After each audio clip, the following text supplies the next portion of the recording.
আমার প্রিয় ছাত্রছাত্রীরা সবাই ভালো আছো তো? সবাই বাড়িতে আছো, সুস্থ আছো, পাশাপাশি পড়াশুনোটাও চালিয়ে যাচ্ছ। Hope you are studying well at home.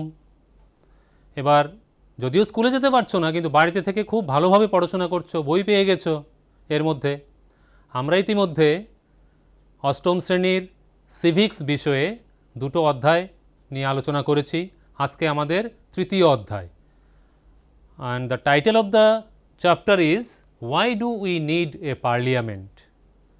আমাদের পার্লিয়ামেন্টের কেন প্রয়োজন, পার্লিয়ামেন্ট আমাদের কেন প্রয়োজন, এই হলো অধ্যায়টার শিরোনাম। সেই বিষয়ে আজকে আমরা আলোচনা করতে যাচ্ছি। খুবই সহজ বিষয়, একটু মনোযোগী থাকলে তোমরা খুব ভালোভাবে বুঝতে পারবে এবং তারপরে কিছু প্রশ্নের উত্তর নিজেরাই তৈরি করে ফেলতে পারবে। আমাদের বইয়ে সবগুলো ইনফরমেশন দেওয়া আছে, তার মধ্যে থেকে এগুলো তৈরি করা, পরীক্ষায় লেখার জন্য যে প্রশ্নের উত্তরগুলো খুব আহামরি বেশি কঠিন হবে বলে মনে হচ্ছে না, খুব সহজভাবে এগুলো পেরে ফেলবে তোমরা, আমার দৃঢ় বিশ্বাস রয়েছে তাতে। তো যে জিনিসটা আমাদের আলোচনার বিষয়, যে why do we need a parliament, parliament বিষয়টা কি, যাকে বাংলায় বলা হয় সংসদ। The central legislature of India is called the parliament. Central legislature, তোমরা সবাই জানো সরকারের তিনটে বিভাগ রয়েছে। There are three organs of a government: legislature, executive and the judiciary. তাহলে প্রথমটাই হলো লেজিসলেচার, যাকে বলা হয় বাংলায় আইন বিভাগ। সেই আইন বিভাগের মধ্যে যদি আমরা কেন্দ্রীয় স্তরের ধরি আমাদের দেশের ক্ষেত্রে, okay, the central legislature for India is the parliament, বাংলায় যাকে বলা হয় সংসদ। ঠিক আছে, এই যে সংসদীয় শাসন ব্যবস্থা ভারতবর্ষে কেন চালু হলো সেটা আমাদের একটু দেখা প্রয়োজন। একটু ব্যাকগ্রাউন্ডে আমাদের যেতে হবে যে এই সিস্টেমটা আমাদের ন্যাশন বিল্ডাররা কেন অ্যাডাপ্ট করলেন, এই নিয়মটাকেই কেন বেছে নিলেন, পার্লামেন্টারি সিস্টেম।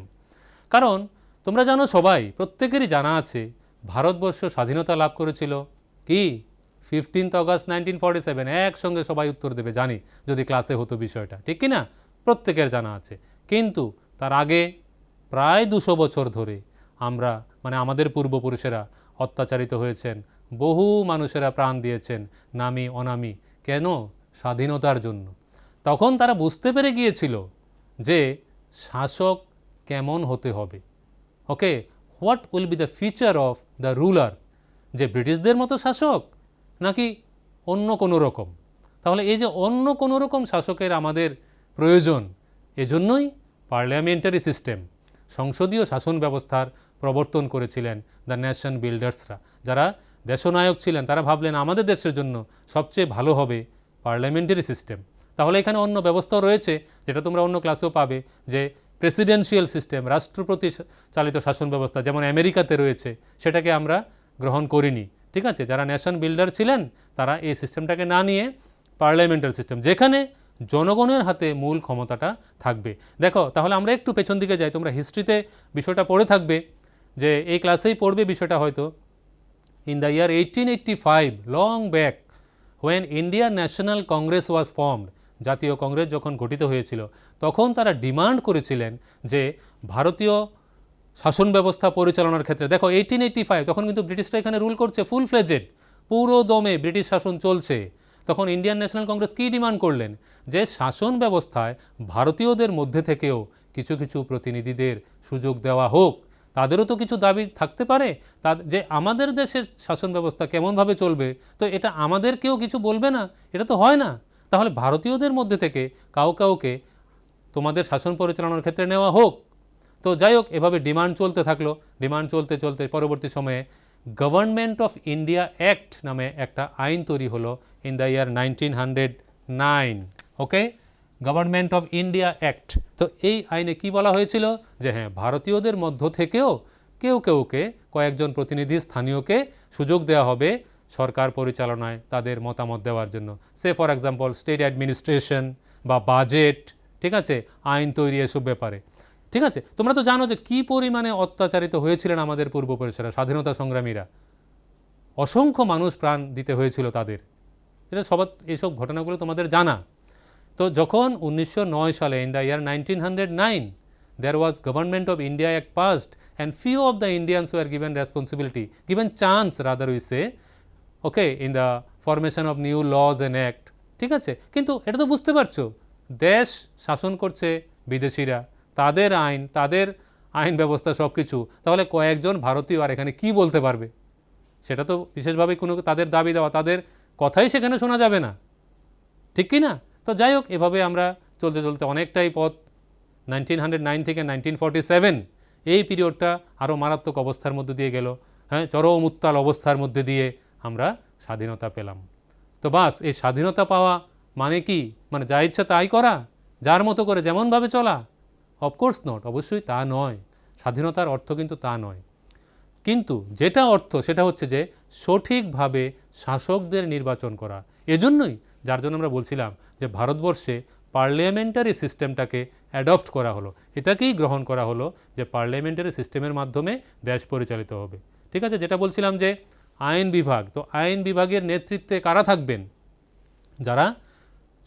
যারা জনগণের মাধ্যমে by means of universal adult franchise, সার্বজনীন প্রাপ্তবয়স্কের ভোটাধিকারের মাধ্যমে জনগণ কি করবে? প্রতিনিধিদের নির্বাচন করবেন সারা দেশে, যেটাকে বলা হয় জেনারেল ইলেকশন বা পার্লামেন্টারি ইলেকশন। ঠিক আছে, আমরা আরও বলি এটাকে লোকসভার ইলেকশন, সে কোথায় আমরা পড়ে যাচ্ছি। আমরা এটাকে লোকসভার ইলেকশন কেন বলি? তো আমরা প্রথমত বলছি পার্লামেন্টারি ইলেকশনের কথা। ঠিক আছে, তো সেখানে সার্বজনীন প্রাপ্তবয়স্কের ভোটাধিকারের ভিত্তিতে জনগণ কি করবে?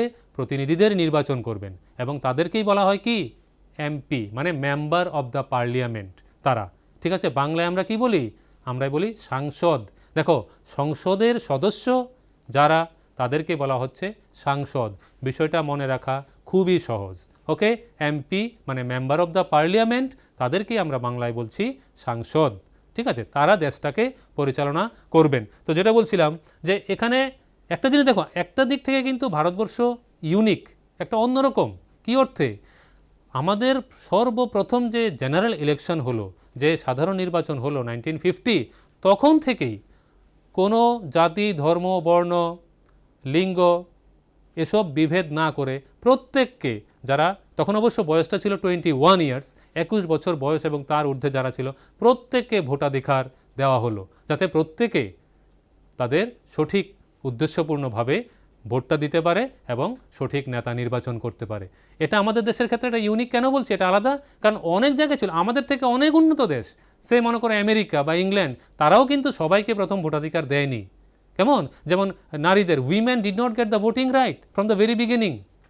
এমন অনেক দেশ ছিল যেখানে সবাইকে, যারা খুব ধনী ছিল, সম্পত্তি ছিল, বা নারীদের, হ্যাঁ, অনেক দেশেই কিন্তু এমনভাবে তাদের সবাইকে ভোটাধিকার দেওয়া হয়নি। কিন্তু আমাদের দেশ এখানে আলাদা, আমরা প্রথম নির্বাচন থেকেই সবাইকে ভোটাধিকার দেওয়া হয়েছিল। তাহলে এই অর্থে আমরা কিন্তু অন্যদের থেকে অনেকটাই বেশি গণতান্ত্রিক আমরা বলবো, ঠিক কি না? তোমাদের মতামত কি? নিশ্চয়ই একই হবে। তো এজন্য আমরা বলছি যে সকল স্তরের সকল মানুষের, জাতি, ধর্ম, বর্ণ নির্বিশেষে প্রত্যেকের সিদ্ধান্ত গ্রহণের অধিকারটা দেওয়া হয়েছিল প্রথম নির্বাচন থেকেই। এবং যে সংবিধান রচিত হলো, এই সংবিধান রচনার বিষয়ে আমরা আগে আলোচনা করেছিলাম। আমাদের প্রথম অধ্যায়ে যেটা রয়ে গেছে কনস্টিটিউশন, সেটা তোমরা পড়েছো, দেখেছো যে কনস্টিটিউশনটা কিভাবে লেখা হয়েছিল বা এর মধ্যে কি রয়েছে। এবং সেই কনস্টিটিউশনের মধ্যেই বলা হয়েছিল, যে আশ্বাস দেওয়া হয়েছিল যে দেশবাসীর স্বপ্ন পূরণ করা হবে। কিসের স্বপ্ন? যেটা আমাদের নেশন বিল্ডাররা, ঠিক আছে না, স্বপ্ন দেখেছিলেন। দেশ গড়ার যারা কারিগর ছিলেন, তারা স্বপ্ন দেখেছিলেন যে even the poorest of the poor must taste the freedom. আমরা ততক্ষণ পর্যন্ত স্বাধীন বলতে পারবো না যতক্ষণ পর্যন্ত দেশের দরিদ্রতম ব্যক্তিটি স্বাধীনতার স্বাদ উপভোগ করছেন। এটাই কনস্টিটিউশনে বলা হয়েছে যে each and every one must taste the freedom. আরও একটা বিষয় গুরুত্বপূর্ণ, যেটা যে ডেমোক্রেসির সঙ্গে পাশাপাশি যেটা চলে, হাতে হাত ধরে চলে, সেটা হচ্ছে কি? ইকুয়ালিটি। তোমরা কনস্টিটিউশনের চ্যাপ্টারে, ঠিক আছে না, সংবিধানের যে আলোচনা করছিলাম সেখানে তোমরা দেখেছো। তাহলে এ সকল বিষয়গুলো কে গ্যারান্টি দেবে? এগুলোর নিশ্চয়তা কে দেবে? অফকোর্স দ্য পার্লামেন্ট, সংসদ এসব বিষয়ের নিশ্চয়তা প্রদান করবে জনগণকে। ঠিক আছে, এজন্যই বলা হচ্ছে যে জনগণই হলো শক্তির মূল উৎস।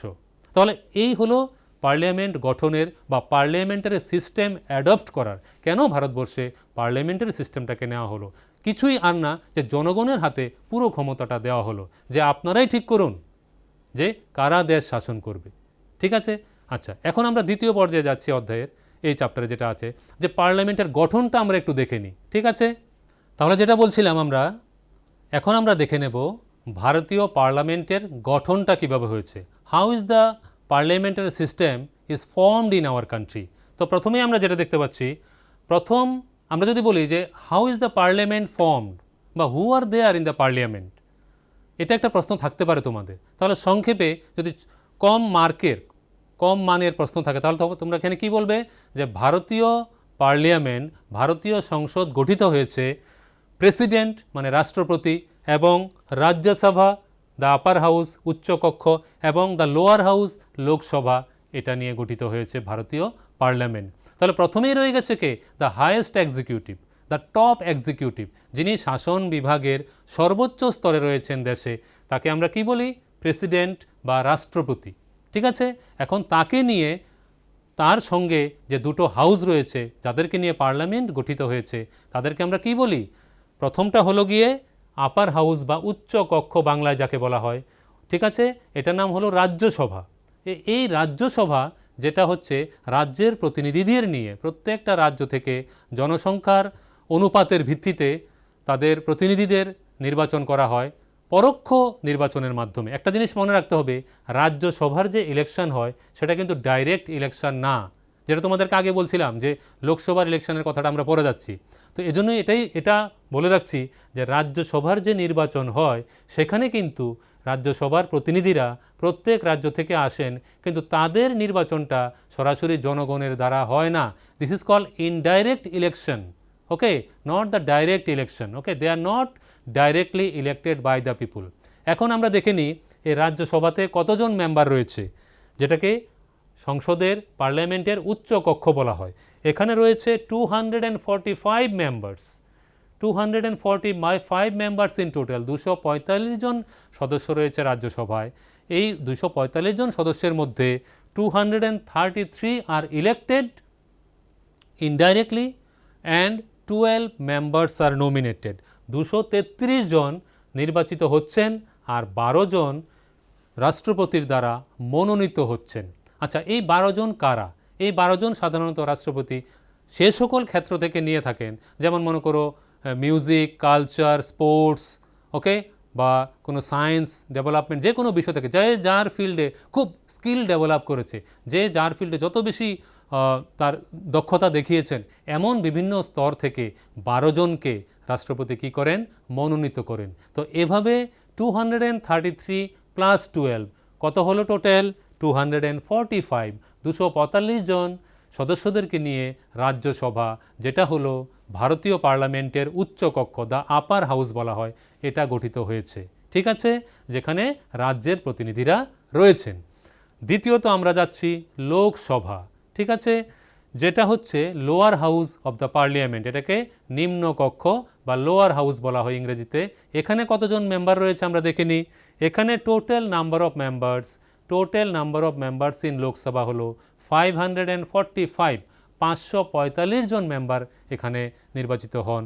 তাদের মধ্যে 543 are directly elected by the people through the method of universal adult franchise.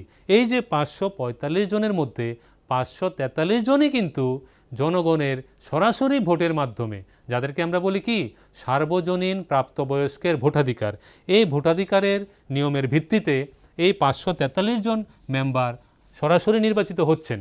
ঠিক আছে, আর রইল 2 জন।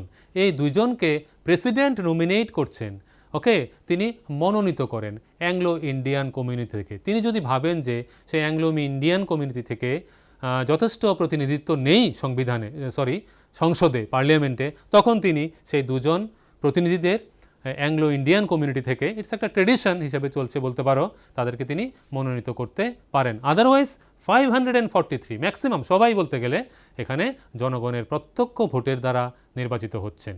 ঠিক আছে, তাহলে এই লোকসভা যখন একটা জিনিস দেখো, we are living in a democratic country, গণতান্ত্রিক দেশ।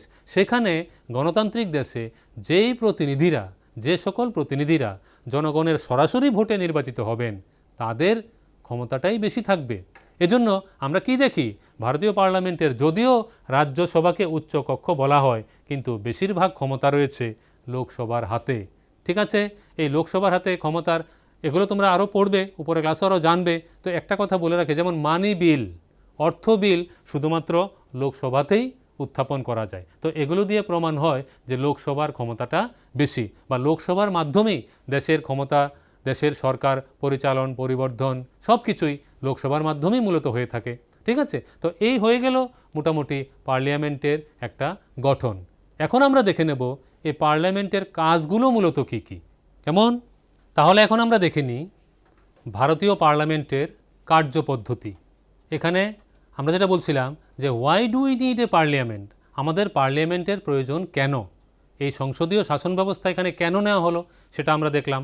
এর পরবর্তী পর্যায়ে আমরা দেখলাম যে পার্লামেন্টের গঠন প্রক্রিয়াটা, পার্লামেন্টে কারা কারা রয়েছেন, কিভাবে এটার গঠন হয়েছে, যেমন রাষ্ট্রপতি, রাজ্যসভা, লোকসভা, তাদের মেম্বারদের মাধ্যমে এটা গঠন হয়েছে। এখানে যে জিনিসটা মনে রাখতে হবে যে যেহেতু মূল ক্ষমতাটা রয়ে গেছে লোকসভার হাতে, এবং আমরা মেম্বার কত দেখেছিলাম, সদস্য সংখ্যা কত দেখেছিলাম, 545 মেম্বার্স, যার মধ্যে 543 আর ডাইরেক্টলি ইলেক্টেড। তাহলে একটা জিনিস পরিষ্কার যে যখন নির্বাচন হচ্ছে এটাকে মূলত বলা হচ্ছে কি, লোকসভার ইলেকশন। পার্লামেন্টারি ইলেকশন আমরা বলি অ্যাকচুয়ালি লোকসভার ইলেকশন, কারণ মূলত লোকসভার জন্য ইলেকশনটা তখন হচ্ছে। তো দিস 543 মেম্বার ইন টোটাল, তার মধ্যে যে রাজনৈতিক দল ক্ষমতায় আসবে তাকে তো কমপক্ষে 272 সিটটা পেতে হবে, নাকি 272টা সিট, ঠিক আছে, তাকে অবশ্যই পেতে হবে সেই রাজনৈতিক দলকে। এখন যে রাজনৈতিক দল সবচেয়ে বেশি ভোট পেল, মানে 272 or more than that vote পেল, তারাই সরকার গঠন করবে। এখন যে প্রতিনিধিরা নির্বাচিত হয়ে আসলেন তাদেরকে আমরা কি বলবো, MP, member of the parliament. আর বাংলায় কি বলবো, সাংসদ। সংসদ, পার্লামেন্ট, তার মেম্বার, তার প্রতিনিধিদেরকে বলছি আমরা সাংসদ। আশা করি সবাই বুঝতে পেরে গেছো। এখন যারা প্রতিনিধিত্ব করছেন এখানে, যে সকল এমপিরা, সাংসদরা কোনো একটা মেজরিটি পার্টি থেকে এসেছেন, তারা ঠিক করবেন তাদের লিডার কে হবে, who will be there leader. এবং সেই লিডার কে হবেন, দেশের সর্বাধিনায়ক, তিনি হবেন প্রধানমন্ত্রী, the prime minister of the country. ঠিক আছে, তাহলে সেই নির্বাচিত প্রতিনিধিরাই ঠিক করবেন তারা কার নির্দেশে পরিচালিত হবেন, তারা কাকে তাদের নেতা হিসেবে দেখতে চাইছেন। এখন সেই প্রধানমন্ত্রীর নাম চলে গেল কার কাছে, রাষ্ট্রপতির কাছে। রাষ্ট্রপতি বুঝলেন যে সেই নির্বাচিত দলটি, যে দল সবচেয়ে সংখ্যাগরিষ্ঠ হয়েছে, তারা কাকে প্রধানমন্ত্রী হিসেবে দেখতে চান। তখন তিনি কি করবেন, তিনি একটি সুন্দর মনোজ্ঞ অনুষ্ঠানে সেই প্রধানমন্ত্রীকে শপথ বাক্য পাঠ করাবেন, এবং সেই প্রধানমন্ত্রীর পরামর্শ অনুযায়ী তিনি অন্যান্য মন্ত্রীদেরকে নিযুক্ত করবেন। কারণ একটা জানো, এত বড় একটা দেশ, এটা পরিচালনা করতে গিয়ে কোনো একা ব্যক্তির পক্ষে সম্ভব নয়। It is almost impossible to run such a vast country with a single person. প্রধানমন্ত্রীর একার পক্ষে এত বড় দেশের শাসন ব্যবস্থা পরিচালনা করা কি কখনো সম্ভব? নিশ্চয়ই না, এটা বুঝতেই পারছো।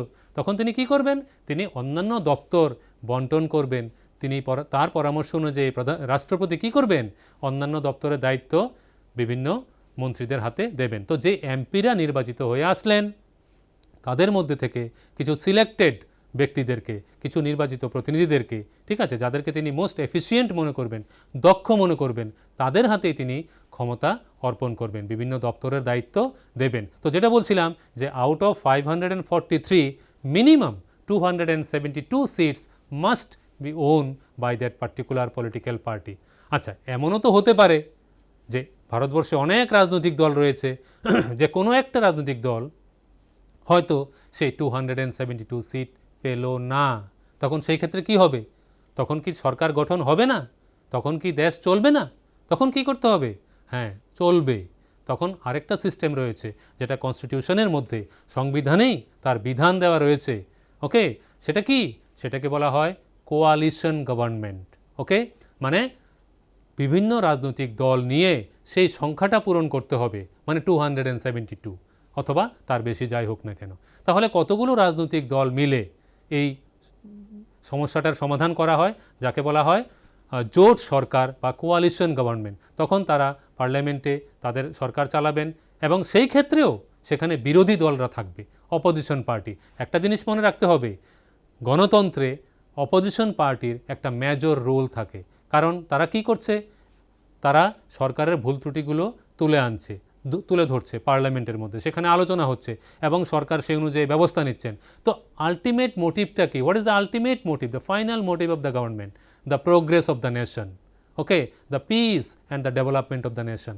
দেশের শান্তি, ঐক্য, সংহতি এবং উন্নতি চালিয়ে যাওয়াই হচ্ছে সরকারের মূল উদ্দেশ্য।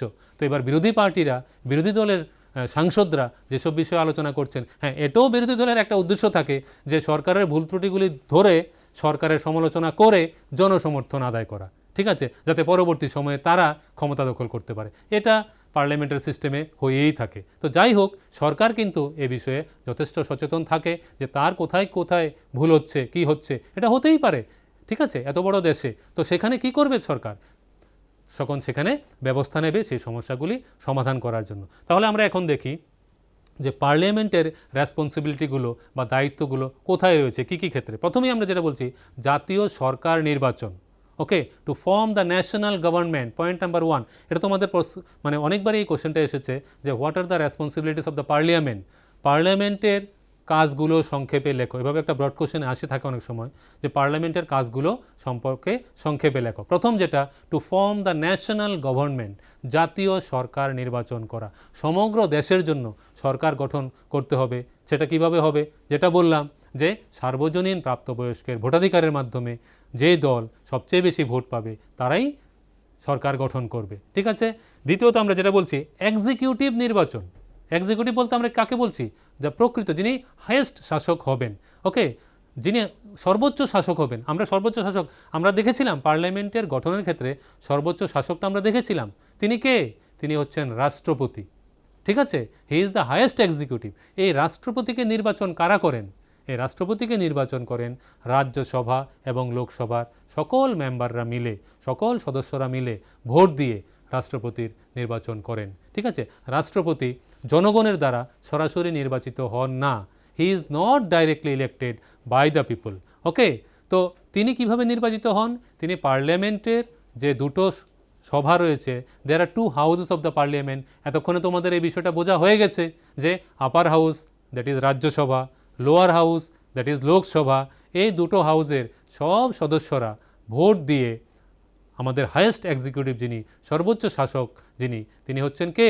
রাষ্ট্রপতি, তাকে নির্বাচন করেন। আবার আমরা অন্য অর্থে প্রধানমন্ত্রীকেও সর্বোচ্চ শাসক বলতে পারি। তাহলে একটা জিনিস দেখো, তাহলে প্রধানমন্ত্রীর যে নির্বাচন হচ্ছে সেটাও কিন্তু পার্লামেন্টের সদস্যদের মাধ্যমেই হচ্ছে, হ্যাঁ। তবে এখানে একটা কথা, এখানে কিন্তু লোকসভার সদস্যরাই শুধু প্রধানমন্ত্রীর নির্বাচনের ক্ষেত্রে সহযোগিতা করে থাকেন, কারণ যিনি প্রধানমন্ত্রী হচ্ছেন তিনি কিন্তু প্রথমত একজন এমপি, তিনি একজন এমপি হিসাবে নির্বাচিত হচ্ছেন। এরপর যে দল সবচেয়ে বেশি ভোট পেল সেই এমপিরা মিলিতভাবে ঠিক করবেন who will be there leader. তো এভাবে হাইয়েস্ট এক্সিকিউটিভের নির্বাচন হয়ে গেল।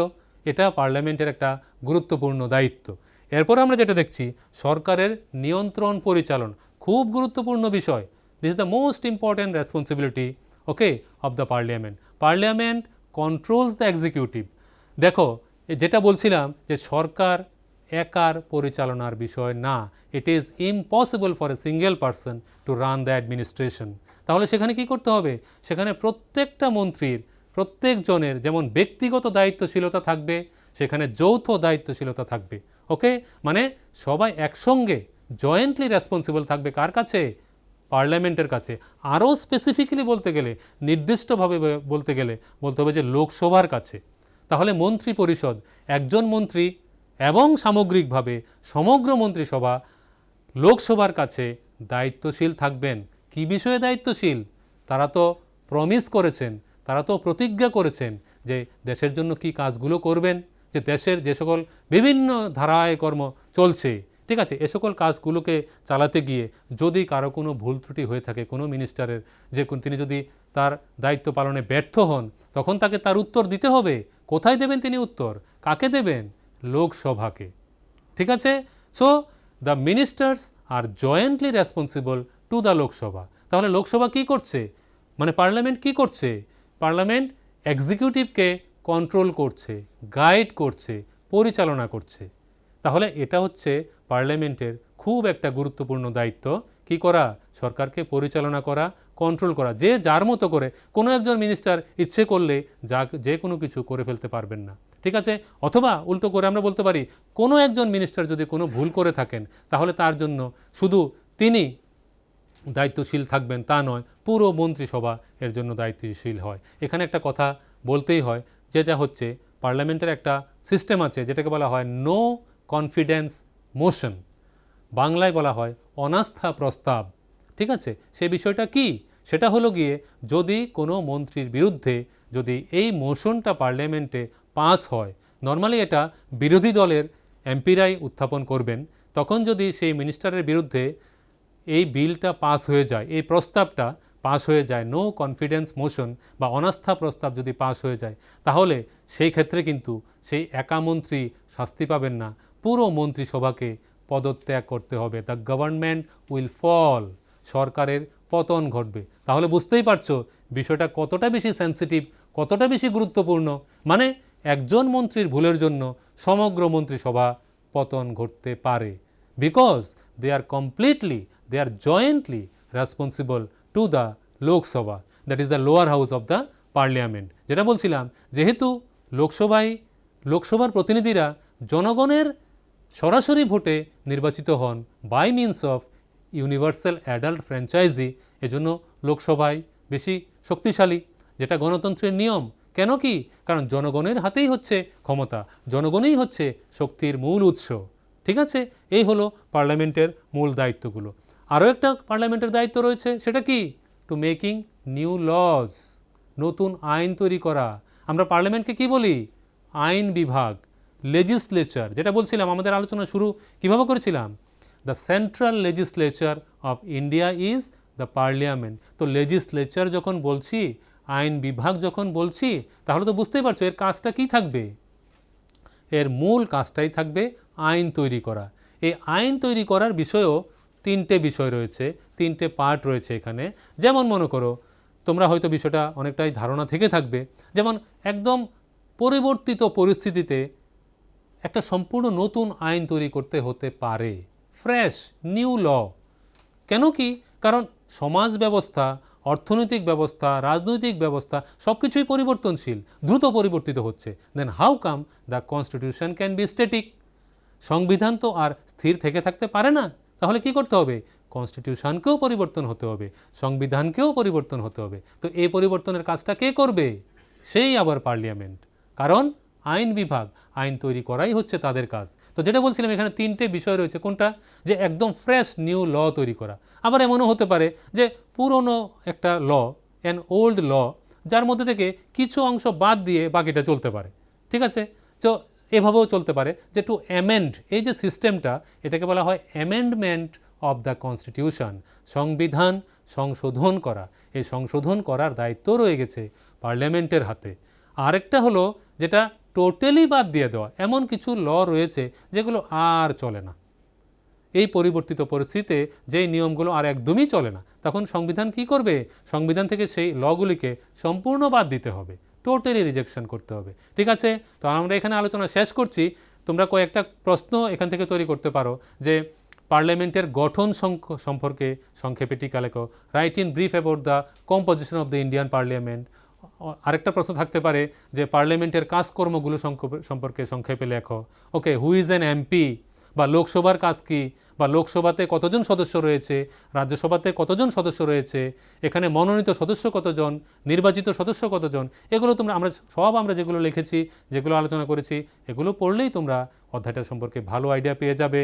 সবাইকে ধন্যবাদ, ভালো থাকো, সুস্থ থাকো, ঘরে থাকো।